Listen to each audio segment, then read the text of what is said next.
Sebelumnya, Assalamualaikum warahmatullahi wabarakatuh. Perkenalkan, nama saya Juwita Sari dengan NIM 230102100084 dari kelas PAIC Angkatan 2021 semester 7 yang akan merepresentasikan materi berkenaan dengan materi yang berjudul Pendidikan Islam dan Masyarakat Plural. Jadi teman-teman semuanya dimohon untuk memperhatikan apa yang akan saya sampaikan dalam materi tersebut. Baik, yang pertama adalah pendidikan Islam, di mana pendidikan Islam didefinisikan berdasarkan secara umum, yaitu pendidikan yang berlandaskan nilai-nilai Islam yang bertujuan membentuk individu yang beriman, berakhlak, dan berkompeten dalam berbagai bidang. Jadi pendidikan Islam itu berasal dari dogma ajaran Islam, di mana ajaran-ajaran Islam di sini bertujuan untuk membentuk seseorang atau umat yang beragama Islam agar bisa mengamalkan ajaran-ajarannya. Seperti halnya ketika pendidikan Islam itu disampaikan di sekolah-sekolah, itu juga bertujuan untuk membentuk peserta didik agar memiliki sikap beriman, bertakwa, dan mengamalkan segala ajaran-ajaran yang ada di agama Islam. Jadi pendidikan Islam di mana kita bisa melihat dari sejarah Nabi ketika Nabi Muhammad hijrah ke Madinah, dan beliau ketika sudah melihat kondisi masyarakat Madinah tersebut, kondisi moral ya salah satunya, beliau berinisiatif untuk mendirikan sebuah lembaga pendidikan di mana beliau sendiri akan mengajarkan berbagai ilmu ya. Jadi Nabi Muhammad mendirikan lembaga pendidikan yang dinamai Sufa atau Darul Arqam, di mana beliau mengajarkan beberapa ilmu pengetahuan seperti Al-Quran, kemudian hadis, bahkan ilmu-ilmu pengetahuan lainnya. Di mana di saat itu beliau mengajari itu secara langsung maupun diskusi. Jadi beberapa masyarakat Madinah mengikuti segala pembelajaran yang disampaikan oleh Nabi Muhammad, dan tidak sedikit pula dari para sahabat-sahabat yang mengikuti saat pembelajaran yang disampaikan oleh Nabi Muhammad saat itu. Selanjutnya adalah pluralisme menurut Kiai Haji Abdul Rahman Wahid atau biasa disebut dengan Gus Dur, di mana beliau berpendapat bahwa pluralisme itu menekankan pentingnya pengakuan terhadap keragaman dalam masyarakat Indonesia yang majemuk. Dan ia berpendapat bahwa pluralisme harus dihayati sebagai toleransi anti radikalisme. Selanjutnya berkenaan dengan karakteristik masyarakat plural, di mana ada 4. Yang pertama adalah heterogenitas.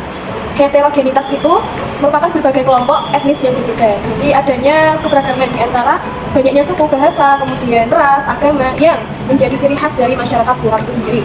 Kemudian yang kedua, interaksi terbatas. Jadi interaksi terbatas yang dimiliki oleh masyarakat plural di sini itu tidak semua masyarakat bisa berinteraksi dari masing-masing ras yang berbeda. Di situ akan ada perbedaan yang mendasar bahwa ketika masyarakat yang memiliki suku beda dia akan berinteraksi sosial dalam membahas berkenaan dengan ekonomi masing-masing itu akan sangat berbeda.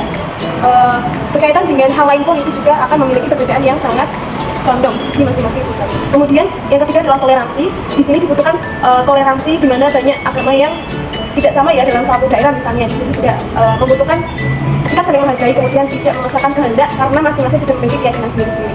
Terus yang selanjutnya adalah pengaturan sosial, di mana dari masyarakat ini memerlukan kemampuan sosial yang aktif untuk bisa berbaur kepada masyarakat lainnya, karena tidak semua dalam satu daerah itu memiliki yang pertama kepercayaan masing-masing ya, kemudian juga memiliki kebiasaan masing-masing baik dari berpendapat, kemudian melakukan aktivitas sehari-hari. Jadi diusahakan bisa menyesuaikan di daerahnya masing-masing dan belajar untuk bersosial lebih baik lagi.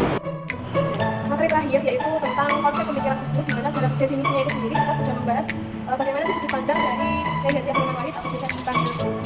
Jadi yang pertama, konsep pemikiran menurut beliau yaitu pendidikan Islam yang humanis dan egalitarian, di mana pendidikan Islam yang humanis itu pengertiannya adalah memanusiakan manusia. Jadi egalitarian itu merupakan juga pengertiannya itu egalitarian adalah kesetaraan.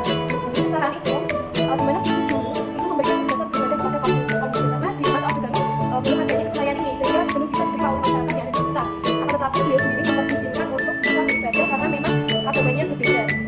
Jadi sempat Gus Dur itu di atas sebagai bapak beda. Dia mengatakan dia tetap beragama Islam ya, tetapi karena sikap toleransi yang besar tadi dianggap oleh masyarakat yang muncul sebagai bapak beda. Kemudian yang kedua, menghargai perbedaan.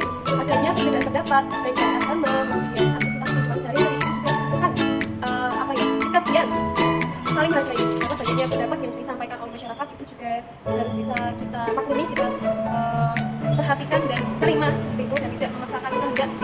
Jika ada pendapat yang kurang menurut kita ya kita jangan langsung bisa menjudge atau tidak menerima dengan seenaknya sendiri. Kemudian yang ketiga adalah nilai demokrasi dan hak asasi manusia. Demokrasi itu kan menyamakan pendapat atau pendidikan, jadi saling menghargai hak-hak dan pendapat orang lain. Kemudian adanya empati, solidaritas antar umat agama ini diharapkan untuk bisa diimplementasikan sebagaimana kita sebagai masyarakat plural dan memahami akan pentingnya pendidikan Islam di Indonesia.